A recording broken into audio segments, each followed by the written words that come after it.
Good morning to everyone. VKM India is here and you are welcome in our school in once again.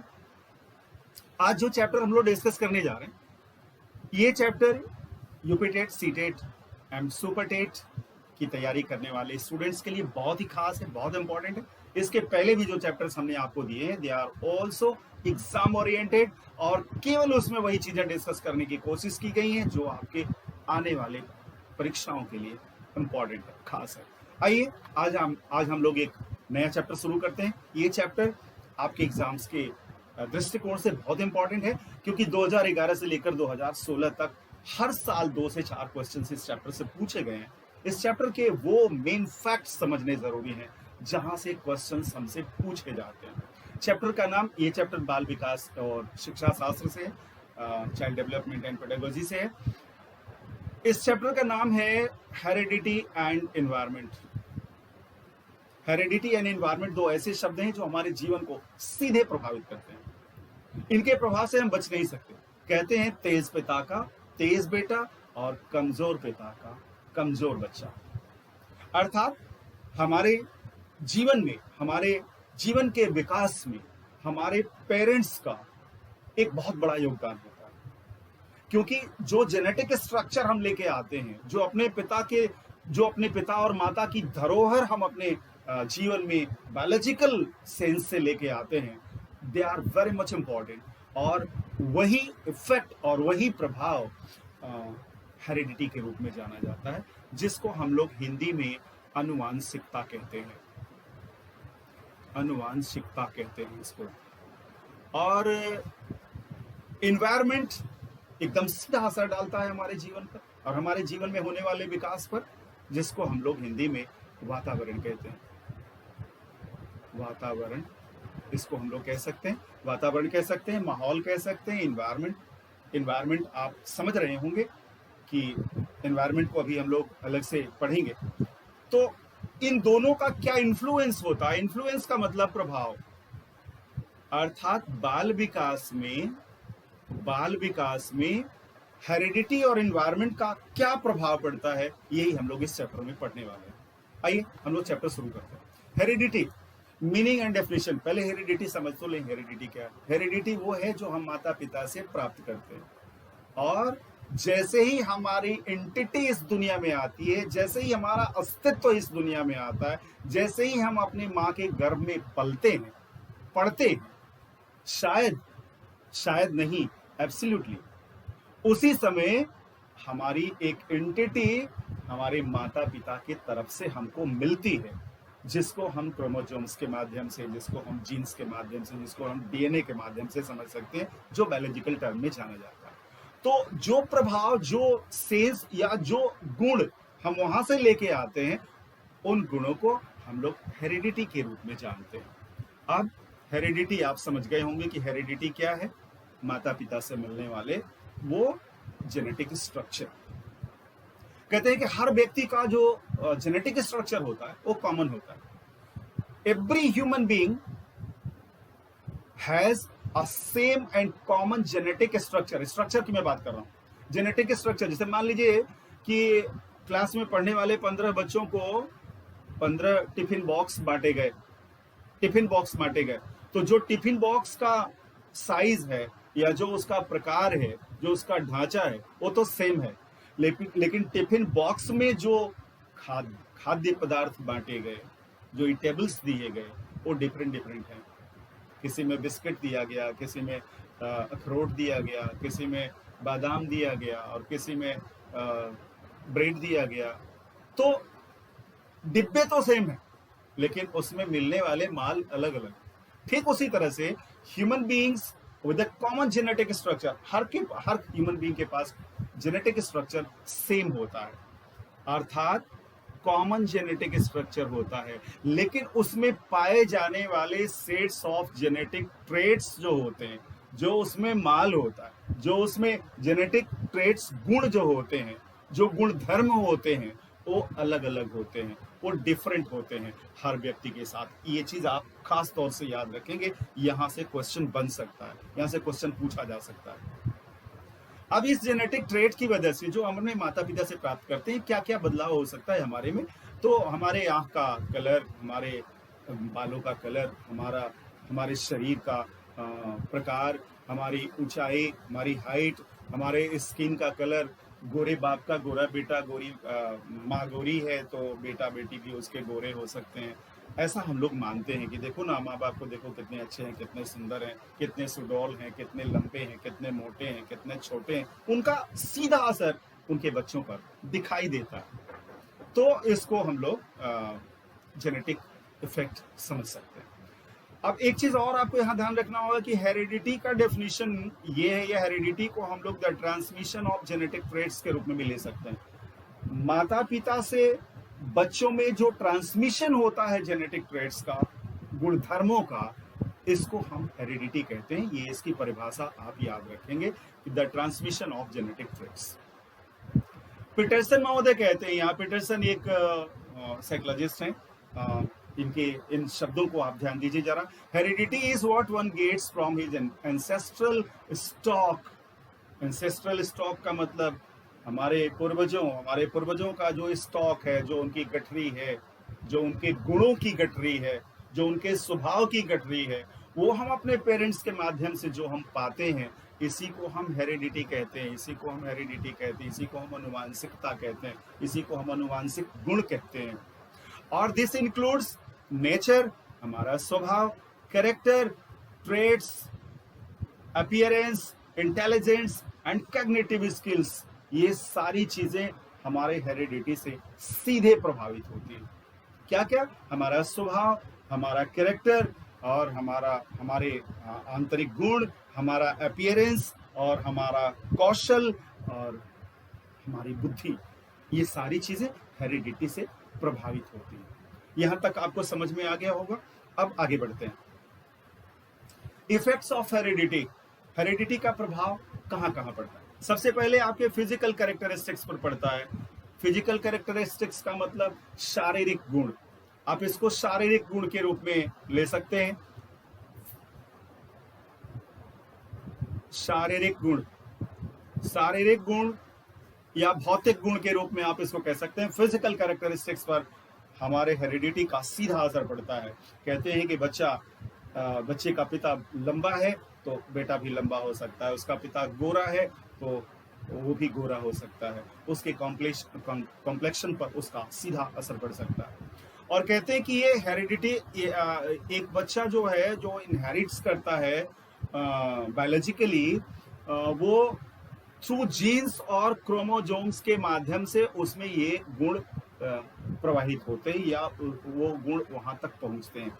एक माता पिता से एक बच्चे में उनका गुण जो होगा वो जीन्स और क्रोमोजोम्स के माध्यम से पहुंचते हैं, ट्रांसमिट होते हैं। ये चीज आपको ध्यान रखना होगा, जीन्स एंड क्रोमोजोम्स। एग्जाम्पल के लिए हम कह सकते हैं कि एक अच्छी हाइट का माता पिता जो है, उसके बच्चे भी अच्छी हाइट के होते हैं। हेल्दी फिजिक अगर उनका है तो उनके बच्चे भी हेल्दी फिजिक के होते हैं। और जीन को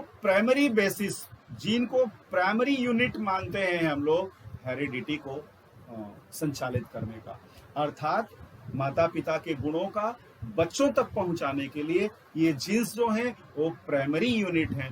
ये आपको याद रखना होगा। Genes are the primary unit of heredity. ये चीज आपको याद रखना होगा। ये जीन जो होते हैं वो डीएनए का एक सेक्शन होता है, डीएनए का एक पार्ट होता है, और जो कंप्राइज करता है, जो अपने पास रखा रहता है एक कोडेड इंस्ट्रक्शन। कोडेड इंस्ट्रक्शन का मतलब कि वो एक बंधा हुआ, एक छुपा हुआ इंस्ट्रक्शन उनके जीन्स में वो रहता है। और जैसे जैसे बच्चा बड़ा होता है वैसे वैसे वो कोड्स जो होते हैं वो डिकोड होते हैं, और उस बच्चे के स्वभाव में और उस बच्चे के विकास में वो चीजें परिलक्षित होने लगती हैं, दिखने लगती हैं। तो कोडेड इंस्ट्रक्शन रहता है। ये चीज आप ध्यान रखेंगे। एक बड़ी खास बात यहाँ बताई गई है, ट्विंस को लेते हैं।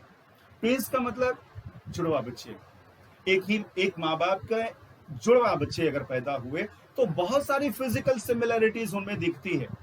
उनकी लंबाई, उनकी मोटाई, उनके बातचीत का तरीका, उनके चेहरे की बनावट, उनकी आंखें, उनके बाल, सब कुछ सिमिलर दिखते हैं।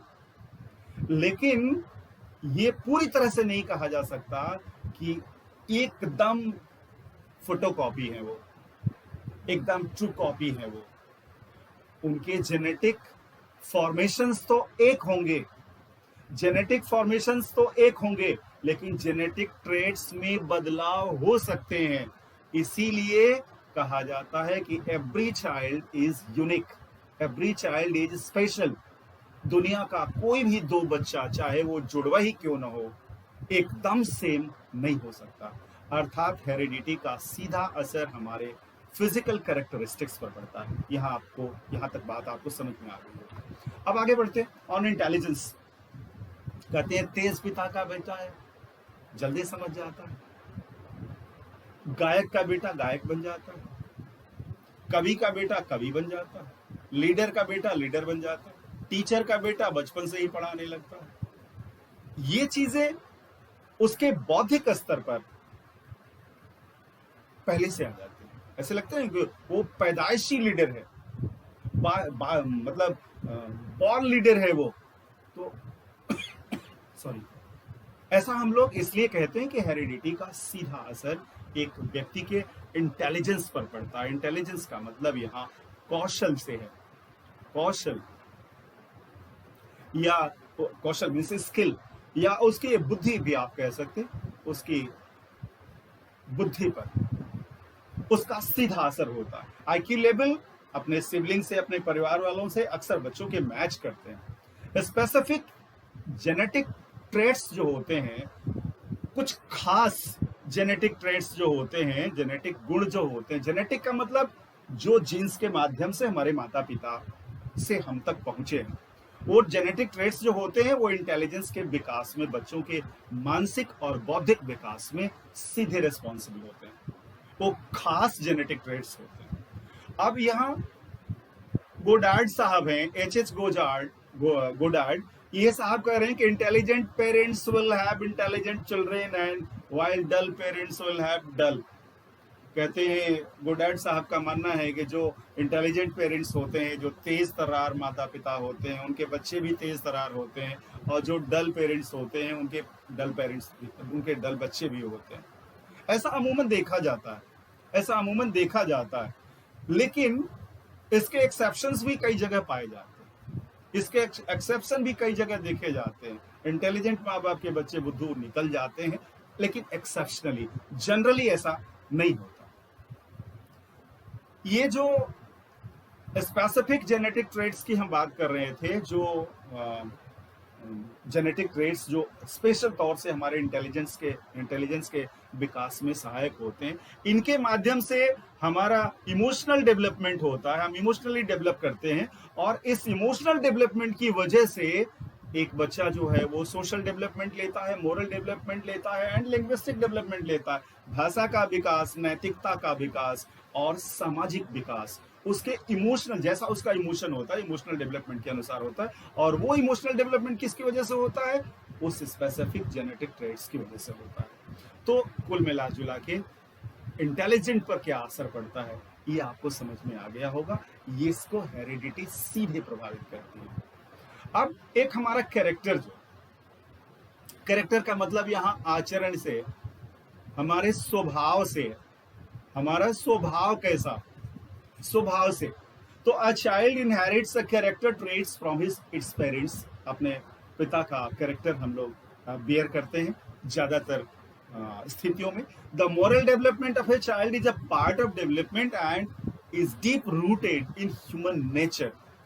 ये हमारे मानवीय स्वभाव में पहले से अंतर्निहित है कि मॉरल डेवलपमेंट जो होता है वो बहुत डीपली रूटेड होता है हमारे अंदर। अब parents pass some moral values to their offsprings. माता पिता हेरिडिटी के माध्यम से, हेरिडिटिकली अपने बच्चों को कुछ मॉरल्स देते हैं, मॉरल वैल्यूज देते हैं। कहते हैं पिता बहुत सीधे साधे हैं, तो अक्सर उनका बेटा भी सीधा होता है। माता पिता बहुत उखाड़ टाइप के हैं, लड़ाकू टाइप के हैं, तो उनके बच्चे भी उसी तरह से बदतमीज हो सकते हैं या उखाड़ हो सकते हैं।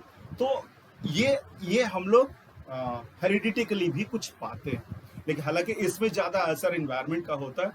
अब चलिए, यहां तक बात क्लियर हो गई होगी। अब इसके बाद कैरेक्टर पर असर, इंटेलिजेंस पर असर और हमारे फिजिकल कैरेक्टरिस्टिक्स पर असर, इन तीन चीजों पर हमारे हेरिडिटी का सीधा असर होता है। अब हम लोग इन्वायरमेंट की तरफ बढ़ते हैं। What is environment? इन्वायरमेंट क्या है? अब इन्वायरमेंट के डेफिनेशन और उसके मीनिंग को हम जरा समझते हैं। इन्वायरमेंट हम जानते तो हैं, जिसमें हम जीते हैं। एक बड़ी खास बात ये है कि ये जो मानव विकास हम लोग पढ़ रहे हैं, जो शिक्षा शास्त्र हम लोग पढ़ रहे हैं, इसमें चीजें वो पढ़ रहे हैं जो हम लोग जी रहे हैं। चीजें वो चीजें, उन चीजों के बारे में हमें पढ़ना है जो चीजें हमारे जीवन में एकदम सीधे ओबियस हैं, जिसको हम महसूस करते हैं, जिसको हम फील करते हैं। बस उनको शब्द देना, उन चीजों को हमें शब्द देना। आइए, इन्वायरमेंट क्या है? इन्वायरमेंट तो हमने पहले ही बता दिया, वातावरण है, पहले हमने बता दिया है आपको। अब इस वातावरण को, इसको आप माहौल भी कह सकते हैं, आसपास भी कह सकते हैं। वातावरण को अगर बहुत छोटे शब्दों में परिभाषित किया जाए तो sum total of our surrounding, हमारे चारों तरफ का जो सम टोटल, पेड़ पौधे, खेत खलिहान, नदी, पहाड़, जानवर, लोग, फ्रेंड्स, स्कूल, जो कुछ भी हमारे सराउंडिंग है, हमारे चारों तरफ है, वो सारी चीजें एक साथ मिलकर इन्वायरमेंट बनाती है, वातावरण बनाती है, माहौल बनाती है, एक ऐसी परिस्थिति बनाती है जिस परिस्थिति में हम अपने आप को विकसित करते हैं। तो इसको हम लोग इन्वायरमेंट कहते हैं। द वर्ड इन्वायरमेंट, हाँ एक चीज याद रखना होगा, इंपॉर्टेंट है ये। The word environment has been derived from French word इन्वायरनिया, मीनिंग सराउंडिंग, सराउंड, घेरना। इन्वायरनिया एक फ्रेंच वर्ड है और इसी से ये इन्वायरमेंट बना है, जिसका अर्थ होता है सराउंड, चारों तरफ से घेरना, टू सराउंड, चारों तरफ से घेरना। और it refers to environment in which organism live, जहां हम जीव जीते हैं उसके आसपास जो कुछ भी होता है। जैसे एक जलीय प्राणी है तो जलीय प्राणी का इन्वायरमेंट जो होगा वो थलीय प्राणी से अलग होगा, जमीन पर जीने वाले प्राणी से उसका इन्वायरमेंट अलग होगा। तो इन्वायरमेंट वो है जो हमको चारों तरफ से सराउंड करता है, घेरता है। Human beings are surrounded by air, water. अब देखिए, एयर हमारे चारों तरफ है, वाटर हमारे चारों तरफ है, वेजिटेशन, हरियाली हमारे चारों तरफ है, माउंटेन्स हैं, रिवर्स हैं, और भी बहुत सारे ऑब्जेक्ट्स ऐसे हैं जो हमारे चारों तरफ हैं, और सबको कलेक्टिवली हम इन्वायरमेंट कहते हैं। और इसका क्या असर पड़ता है मानव विकास पर, अभी हम लोग आगे बढ़ेंगे। As the contribution of heredity so much, psychologists call psychological environment as social heredity। एक चीज ध्यान रखना होगा, बहुत इंपॉर्टेंट लाइन है ये। जैसे हेरिडिटी का हमारे मानव विकास पर सीधा असर पड़ता है, उसे इन्वायरमेंट का भी हमारे जीवन पर सीधा असर पड़ता है। और इसलिए साइकोलॉजिकल इन्वायरमेंट को साइकोलॉजिस्ट ने सोशल हेरिडिटी कहा। जैसे माता पिता से जो गुण हम प्राप्त करते हैं उनको हम हेरिडिटी कहते हैं, और समाज से या अपने इन्वायरमेंट से जो चीजें हम सीखते हैं उसको हम सोशल हेरिडिटी का नाम दिया जाता है। आपसे पूछा जा सकता है कि what do you mean by social heredity, तो सोशल हेरिडिटी से आपसे क्वेश्चन पूछे जा सकते हैं। अकॉर्डिंग टू एन नस्तासे महोदय एक साइकोलॉजिस्ट हैं, ये कहते हैं environment is what effect human being besides his life. Environment वो चीज है जो ह्यूमन बीइंग को प्रभावित करती है, जो उसके आसपास है, जो उसके आस पड़ोस में है, जो उसके अगल बगल में। According to Holland and Douglas, ये आप स्टेटमेंट्स याद रखेंगे, स्टेटमेंट्स भी आपके एग्जाम में पूछे जाते हैं। होलैंड एंड डगलस महोदय कहते हैं the term environment is used to describe in aggregate all the external forces ये कह रहे हैं, influences and conditions which affect the life, nature, behavior, growth, development, maturity of living organism। ये बहुत ही important है, आप इस इंपॉर्टेंट डेफिनेशन को जरूर समझेंगे। ये कहते हैं कि वो सारी चीजें, वो सारे एक्सटर्नल फोर्सेस और वो सारे प्रभाव, बाहरी प्रभाव और वो बाहरी कंडीशन, स्थितियां जो हमारे जीवन को प्रभावित करती हैं, हमारे स्वभाव को, हमारे बिहेवियर को, बर्ताव को, हमारे वृद्धि को, हमारे विकास को, हमारी मैच्योरिटी को, उन सारी चीजों को कलेक्टिवली इन्वायरमेंट कहा जाता है। Is it clear? आगे बढ़ते हैं। Effects of environment. इन्वायरमेंट के क्या प्रभाव होते हैं? वातावरण के प्रभाव क्या होते हैं एक व्यक्ति के विकास में, एक बाल विकास में? Environment effects the development of a child in various ways. अलग अलग तरीके से इन्वायरमेंट हमारे जीवन को प्रभावित करता है। फिजिकल डिससिमिलरिटीज, अब शारीरिक भिन्नता, इसको आप कह सकते हैं हिंदी में, just a minute, sorry,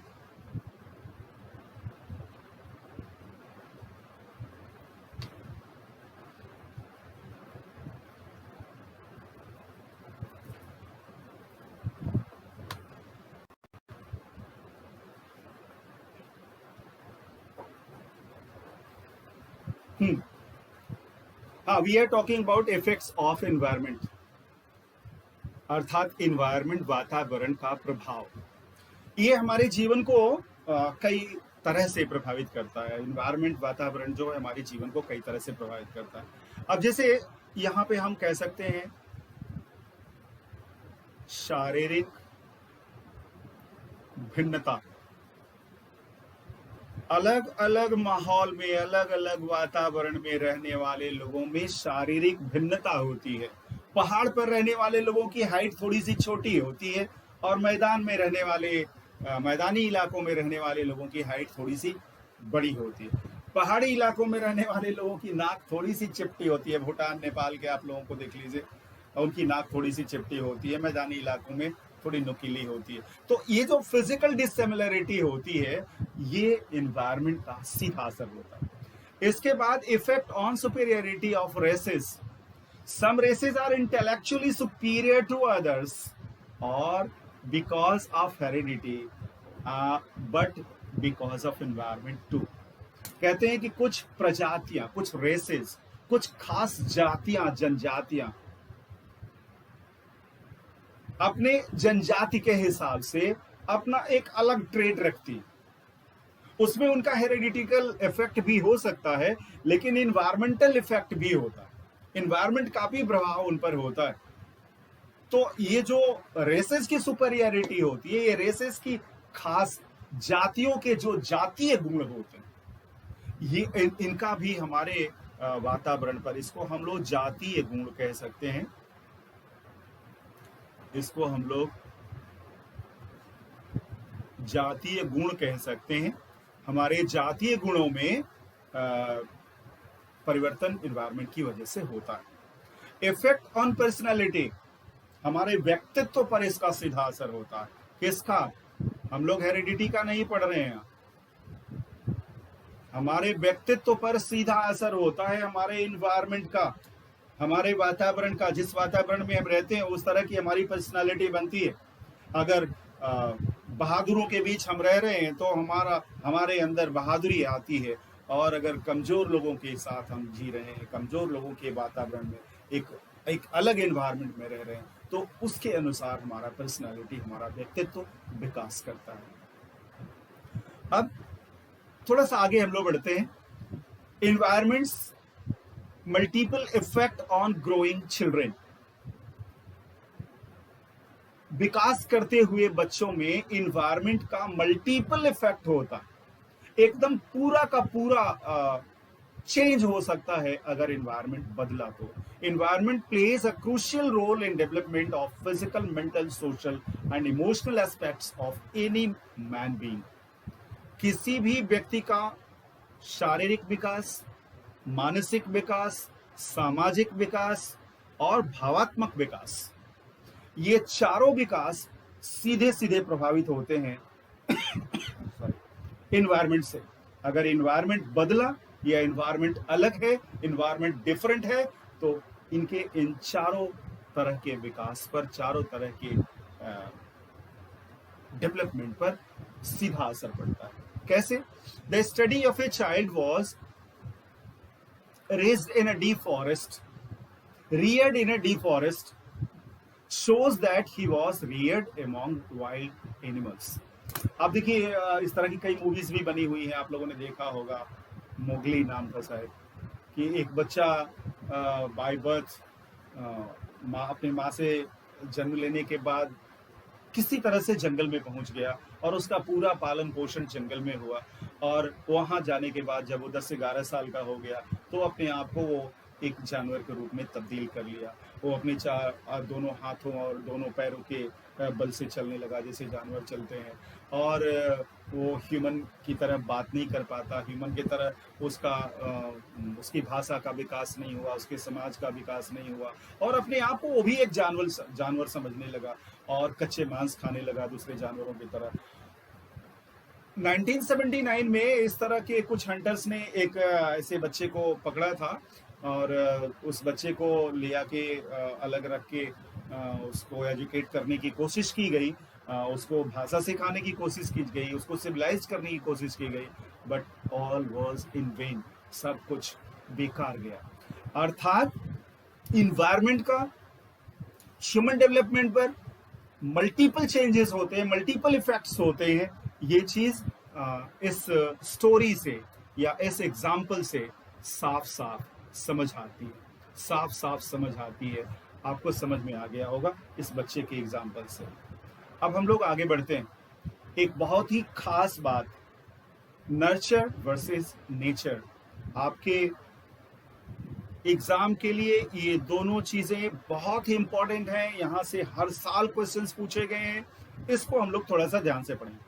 nature refers to genetic influence. ध्यान दीजिए, नेचर का मतलब यहाँ स्वभाव से है, ये हमारे जेनेटिक इन्फ्लुएंस के अंतर्गत आता है, हमारे खानदानी और हमारे पेरेंटल एट्रीब्यूट्स के अंतर्गत आता है जो हम माता पिता से प्राप्त करते हैं।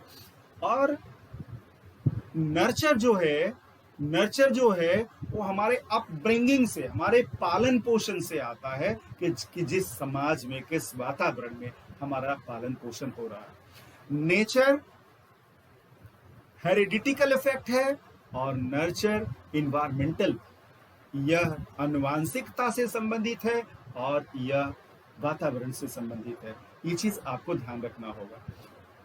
Nature refers to genetic influence और traits inherited by a child from its parents. अपने पेरेंट्स से जो हम लोग गुणधर्म प्राप्त करते हैं, जो गुण प्राप्त करते हैं, जो एट्रीब्यूट्स प्राप्त करते हैं, वो नेचर है, हमारा स्वभाव है। और नर्चर का मतलब हमारा अपब्रिंगिंग कैसे हुआ, हमारा पालन पोषण कहाँ हुआ, किस परिस्थिति में हुआ। प्लेटो एंड सोक्रेटिस का नाम आपने सुना होगा। Plato and Socrates suggest a child is born with intelligence.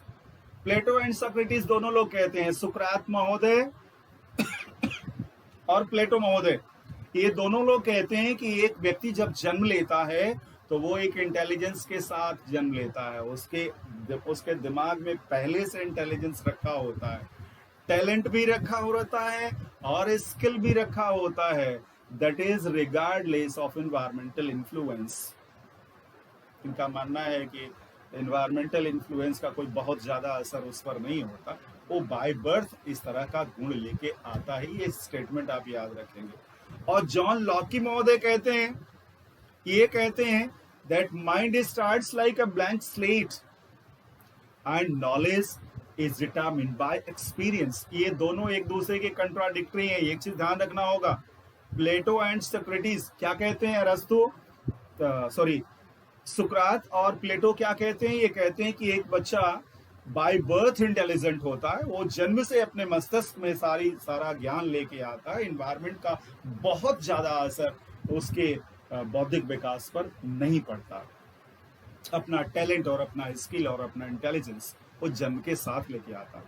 और जॉन लॉकी महोदय यहाँ कहते हैं कि जी नहीं, एक बच्चा जब पैदा होता है तो उसका दिमाग एक खाली स्लेट की तरह होता है, और उस स्लेट पर आप चाहे जो आपको भरना है वो भर दीजिए। उस स्लेट पर प्रभाव डालने में एनवायरनमेंट का सीधा असर होता है, ये जॉन लॉकी महोदय का कहना है। However the impact of nature, in nature का मतलब यहाँ हेरिडिटी है, जैसा अभी हमने बताया था आपको, and environment nurtured on child development is equally essential. ये ध्यान दीजिएगा, जॉन लॉकी का कहना। प्लेटो एंड सोक्रेटिस कहते हैं कि नहीं, इसमें इन्वायरमेंट का बहुत ज्यादा असर नहीं होता। लेकिन लॉकी महोदय कहते हैं कि नहीं, वो एक खाली स्लेट की तरह पैदा होता है और उस पर लिखने की जरूरत है। उसमें हेरिडिटी का अर्थात उसके नेचर का और इन्वायरमेंट का अर्थात नर्चर का, दोनों का एसेंशियल इफेक्ट होता है। दोनों मिलकर उस खाली स्लेट पर विकास की यात्रा लिखते हैं, विकास की कहानी लिखते हैं। Beings the moment is ovum is fertilized. Heredity का मतलब ये बताते हैं कि heredity begins the moment and ovum, माँ के गर्भ में हेरिडिटी शुरू हो जाती है। जैसे ही हमारी एंटिटी माँ के गर्भ में आती है, जैसे ही माँ के गर्भ में पलते हैं, पढ़ते हैं, उसी समय हेरिडिटी अपना काम करना शुरू कर देती है। और जब हम इस दुनिया में आ जाते हैं, जब हम इस दुनिया में पैदा हो जाते हैं, तो इन्वायरमेंट अपना रोल अदा करना शुरू कर देता है। बर्थ के बाद, जन्म के बाद इन्वायरमेंट अपना रोल अदा करना शुरू कर देता है, अर्थात नर्चर की कहानी शुरू हो जाती है। नेचर कहाँ से शुरू होता है कि जब हम माँ के गर्भ में पढ़ते हैं, और नर्चर कहाँ से शुरू होता है जब हम इस दुनिया में आ जाते हैं, हमारी पैदाइश हो जाती है। And both play their roles throughout the life of a child. एक बच्चे के संपूर्ण जीवन में लगातार ये नेचर और नर्चर दोनों रोल अदा करते हैं। For example, a wrestler has a strong body type due to genetic influences, but his fitness and stamina depends upon his food and surroundings in which he lives and practices. एक wrestler, एक पहलवान जो है, वो शारीरिक रूप से बहुत ताकतवर हो सकता है, स्ट्रॉन्ग बॉडी उसको मिल सकती है जेनेटिकली, लेकिन उसकी फिटनेस और उसके अंदर की स्टैमिना उसके खान पान पर और उसके वातावरण पर निर्भर करती है। अर्थात एक मानव विकास में नेचर और नर्चर दोनों का महत्वपूर्ण स्थान है। आप ध्यान देंगे कि नेचर जो है वो अनुवांशिकता से संबंधित है, और नर्चर जो है वो वातावरण से संबंधित है।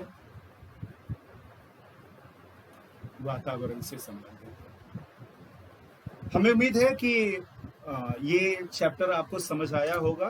वीडियो थोड़ा सा लंबा जरूर हुआ है, लेकिन ये चैप्टर एक साथ खत्म हुआ, तो हमें लगता है कि एक वीडियो में आप इस चैप्टर को पूरी तरह से कर जाएंगे। अब इस चैप्टर से संबंधित जो क्वेश्चंस होंगे, जो पूछे गए प्रश्न हैं, उन प्रश्नों को खास तौर से हम स्ट्रेस देते हुए, उन पर बल देते हुए हम लोग रिवीजन करेंगे अगले वीडियो में। और तब तक के लिए wish you all the best. हाँ, जाने से पहले एक बार मैं आपको याद जरूर दिला दूं कि अभी तक अगर आपने इस चैनल को सब्सक्राइब नहीं किया है तो आप इसे जरूर कर लें, वीडियो शेयर करें और इसे लाइक करना तो बिल्कुल